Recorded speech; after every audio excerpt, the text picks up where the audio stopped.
Halo, Assalamualaikum warahmatullahi wabarakatuh. Anak-anak semua, Alhamdulillah kita berada di tempat yang cantik, indah. Ini ialah sungai kita, tanah air kita. Ah, Sungai yang memberi seribu makna dan ada kesan-kesan sejarah, yaitu Sungai Bernam. Okey, kita akan masuk bab yang keenam, iaitu kesan pentadbiran barat terhadap ekonomi dan sosial di negara kita. Kita buat dia punya latar belakang sedikit berkenaan dengan pentadbiran barat. Okey, tujuan barat masuk ke negara kita ialah untuk mengeksploitasi atau mengambil kekayaan. Itu adalah faktor utama.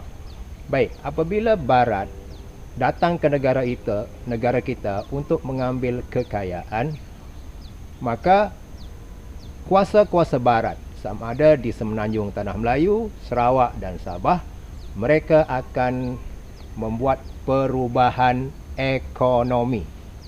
Okey, jadi artinya walaupun sebelum daripada kedatangan kuasa barat, masyarakat pribumi di negara kita sudah pun aktif menjalankan kegiatan ekonomi untuk cari makan, tetapi bagi orang barat, ekonomi yang kita lakukan itu tidak membawa keuntungan kepada mereka.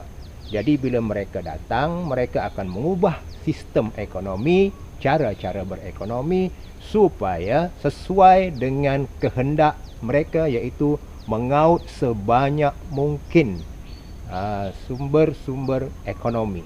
Ya, okey. Untuk memahami kesan ekonomi dan sosial daripada pentadbiran barat, kita lihat dulu tentang apa yang disebut ekonomi moden. Untuk belajar ekonomi moden, kita kena buat perbandingan dengan ekonomi tidak moden atau ekonomi tradisional. Baik, secara umum ekonomi masyarakat tradisional atau masyarakat kita dahulu sebelum kedatangan British atau keluarga Brooks atau SBUB, ekonominya memang ada import dan ekspor, ya, tetapi hanya untuk kepentingan kita, iaitu penduduk tempatan. Jadi apabila barat datang ke negara kita, mereka memperkenalkan ekonomi moden, masih lagi untuk import dan ekspor, tetapi untuk memenuhi kepentingan kuasa-kuasa barat itu. Okey, boleh faham, ya? Okay. Baik, saya jelaskan tentang ekonomi moden, ya. Ciri-ciri ekonomi moden yang diperkenalkan oleh British di Tanah Melayu, keluarga Brooks di Sarawak dan SBUB di Sabah. Dia sama sahaja. Okey, untuk kita lebih faham, mungkin saya akan buat sedikit perbandingan setiap ciri ekonomi moden itu dengan ciri ekonomi tradisional. Baik, ciri ekonomi moden yang pertama ialah modal yang banyak.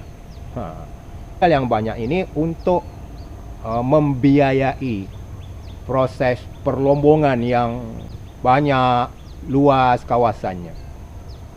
Ya. Adakah ekonomi tradisional tidak mempunyai modal? Ada. Ekonomi moden pun ada modalnya, tetapi modalnya kecil sebab aktiviti ekonominya tidak begitu meluas. Ciri yang kedua ialah penggunaan teknologi. Teknologi ialah alat. Okey, mencangkul ialah teknologi. Menggunakan kapal kurik juga teknologi. Tetapi ekonomi moden menggunakan teknologi yang lebih rumit dan besar. Misalnya untuk sektor perlombongan, dalam sektor ekonomi moden, British telah memperkenalkan kapal korek untuk mengorek biji timah dengan begitu banyak dan kawasan yang luas. British juga memerlukan jentera-jentera moden yang berat untuk menebang kayu-kayu di hutan, membuat pemerataan tanah untuk dijadikan ladang. Tetapi bagi ekonomi masyarakat tradisional dahulu, teknologinya mudah. Mereka gunakan cangkul, sabit, parang. Ya, dan kalau buat kebun, kawasan kebun itu tidak begitu besar. Jadi teknologinya teknologi yang mudah. Tetapi teknologi ekonomi moden itu sangat tinggi fungsinya, canggih ya. Itu samalah kalau kita lihat di sawah padi sekarang menggunakan jentera-jentera pembajak. Hasilnya cepat.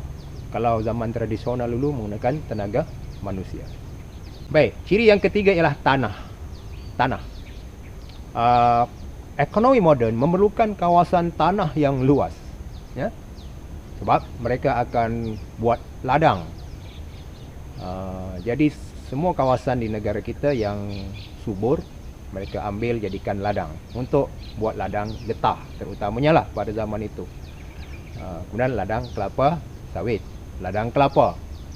Jadi berbanding dengan ekonomi tradisional sebelum barat, tanah itu memang digunakan, tetapi tanah digunakan pada kawasan yang kecil sahaja.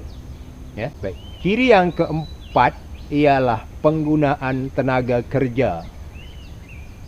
Dalam sektor ekonomi moden, tenaga kerja yang diperlukan sangat banyak atau buruh, ya. Misalnya perlombongan. Barat telah menggalakkan kedatangan buruh dari luar, pertama dari China dan kedua dari India. Buruh-buruh dari China dibawa masuk dengan begitu banyak untuk bekerja di sektor perlombongan. Buruh-buruh dari India memenuhi kawasan ladang. Baik, dalam ekonomi tradisional sebelumnya, masyarakat kita dulu tidak memerlukan buruh yang banyak sebab aktiviti ekonominya kecil. Jadi tenaga buruh itu hanya dalam lingkungan ahli keluarga ataupun masyarakat setempat. Jadi nampak tak bahawa tujuan ekonomi moden itu untuk membawa keuntungan memerlukan pekerja yang banyak, ya. Baik. Ciri yang kelima, yang terakhir ialah pengeluaran pada skala yang besar. Maksudnya ialah kalau ladang getah, mereka mengeluarkan hasil yang begitu banyak. Hasil disimpan dalam gudang, kemudian dibawa ke kapal besar untuk diekspor ke luar negara. Skala besar. Itu juga dengan perlombongan, ya. Mereka melombong begitu banyak, kawasan yang luas. Tapi bagi ekonomi tradisional dahulu, walaupun masyarakat kita dulu membuat kerja perlombongan, tetapi mereka menggunakan dulang dan kawasan yang kecil dan hasilnya pun tidak begitu banyak. Okey, jadi saya telah terangkan 5 ciri tadi, ya. Yang pertama ialah modal, yang kedua ialah teknologi, yang ketiga ialah penggunaan buruh, yang keempat ialah penggunaan tanah, dan yang kelima ialah pengeluaran yang besar.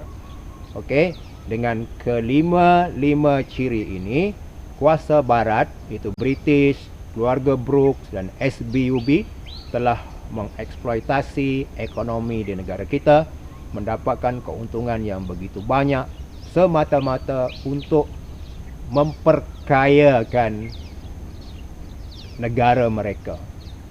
Kalau Brooks untuk keluarga mereka, kalau SBUB untuk company mereka. Jadi mereka mengambil kekayaan di negara kita dan bawa ke tempat lain. Itulah dia penjajahan. Okey, terima kasih.